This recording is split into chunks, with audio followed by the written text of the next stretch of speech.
Okay students,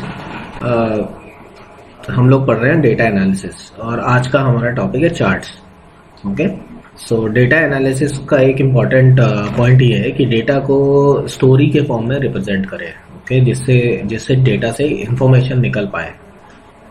तो चलिए इस डेटा को देखते हैं। ओके, इसमें क्या हुआ है कि स्पीड कुछ समय बाद नापी जा रही है। ठीक है, तो पहली बार हर 5 मिनट में मान लीजिए हम स्पीड नाप रहे हैं। 5 मिनट स्टार्टिंग में नापी तो 12 थी, उसके बाद 14 हो गई, फिर 10, 6, ठीक है, और ये 3। अब इसी डेटा को हमें मीनिंगफुली रिप्रेजेंट करना है चार्ट के थ्रू।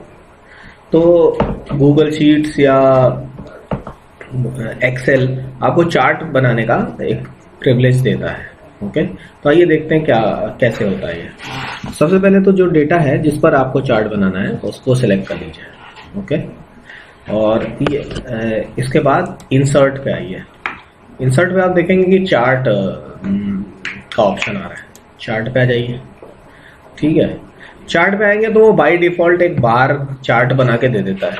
अब देखिए स्पीड के केस में ये चार्ट यदि किसी को आप दिखाएंगे तो इससे उसे कुछ बहुत ज्यादा इंफॉर्मेशन नहीं मिल रही है, तो आपको सूटेबल चार्ट ढूंढना पड़ेगा।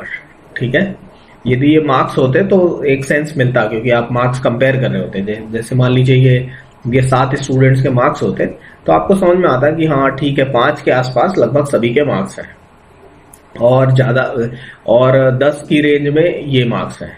तो लेकिन चूंकि यहाँ स्पीड है तो आपको दूसरा चार्ट ढूंढना पड़ेगा। तो आप यहाँ चार्ट टाइप वाले में चले जाइए। ठीक है, यदि आप इससे बनाएंगे, इससे भी कुछ सेंस नहीं निकल रहा है स्पीड के केस में, तो ये चार्ट भी हमारा यूजलेस है। ओके, लाइन चार्ट, हाँ इससे कुछ सेंस मिल रहा है कि पहले इस चार्ट को देखते ही लग रहा है कि overall over a period of time जो ड्राइवर है वो स्पीड को घटाने की कोशिश कर रहा है। ठीक है, ज्यादातर घटी है, 1-2 बार बढ़ी है, लेकिन यदि आप देखेंगे तो इस ग्राफ का जो ट्रेंड है वो नीचे की तरफ आ रहा है। तो इस तरीके से हम चार्ट्स बना सकते हैं अपने डेटा पर। ठीक है, तो मशीन आपको हेल्प कर सकती है, टूल्स आपको हेल्प कर सकते हैं चार्ट बनाने के लिए, लेकिन कौन सा चार्ट बनाना है और उसे कैसे रिप्रेजेंट करना है ये एक एनालिस्ट का काम है। ठीक है, यहीं पर आपकी जॉब या यहीं पर आपकी स्किल का यूज होता है। तो आप लोग इसे बनाइए और इसका स्क्रीनशॉट शेयर करिए। आइए हम लोग देखते हैं एक दूसरा चार्ट। ठीक है, अब इस डेटा को देखिए, यहाँ पर कुछ स्टूडेंट्स हैं और ये उनके मार्क्स हैं। ओके, अब इसको मुझे चार्ट के फॉर्म में रिप्रेजेंट करना है, तो कैसे करना है। अब यहाँ पे देखिए, पहले तो वो सिंगल डायमेंशन था, अब ये 2 डायमेंशनल हो गया है, लेकिन तरीका चार्ट बनाने का यही रहेगा।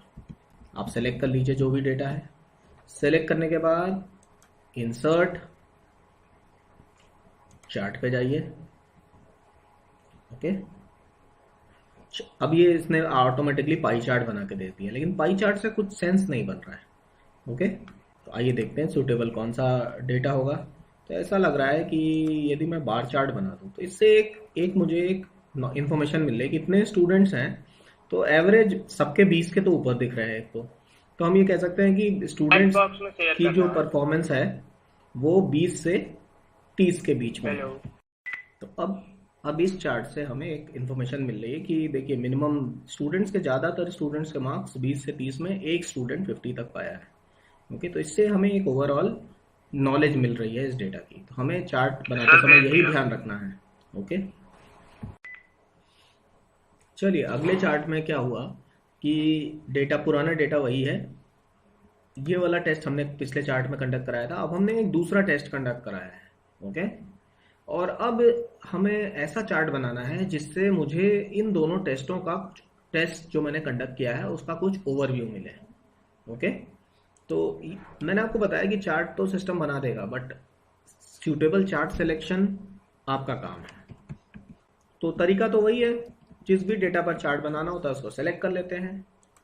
इंसर्ट, चार्ट पे गए तो आपको ऑप्शन मिल रहा है, जैसे इसने ऑटोमेटिकली एक कॉलम चार्ट आपको बना के दे दिया या बार चार्ट बना के दे दिया।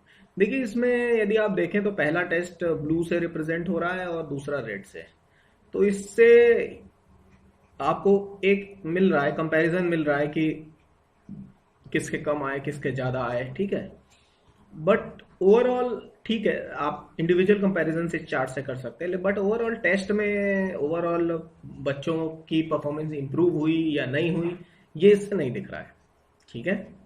तो आइए देखते हैं और कौन सा चार्ट हो सकता है। चलिए लाइन चार्ट लेते हैं। ओके, तो ये जो लाइन चार्ट है, इसमें यदि आप देखेंगे कि एक बड़े पोर्शन में परफॉर्मेंस इंक्रीज हो रही है। जैसे ये रेड वाला देखिए, काफी बड़े पोर्शन में ऊपर है ब्लू के, कुछ जगह पे ये नीचे है। तो हम इस चार्ट्स, यानी दोनों ही चार्ट यूजफुल है, लेकिन इस चार्ट से इस नतीजे पे पहुंच सकते हैं कि सेकेंड टेस्ट में काफी स्टूडेंट्स की परफॉर्मेंस इंक्रीज हो रही है।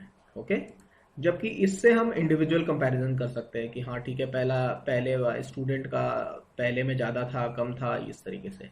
तो इसी हिसाब से हमें चार्ट्स चूज करने होते हैं, और जो हमारी रिक्वायरमेंट होती है उसी हिसाब से हमें उसे प्रेजेंट करना होता है। तो ये आपको करके स्क्रीनशॉट शेयर करना है।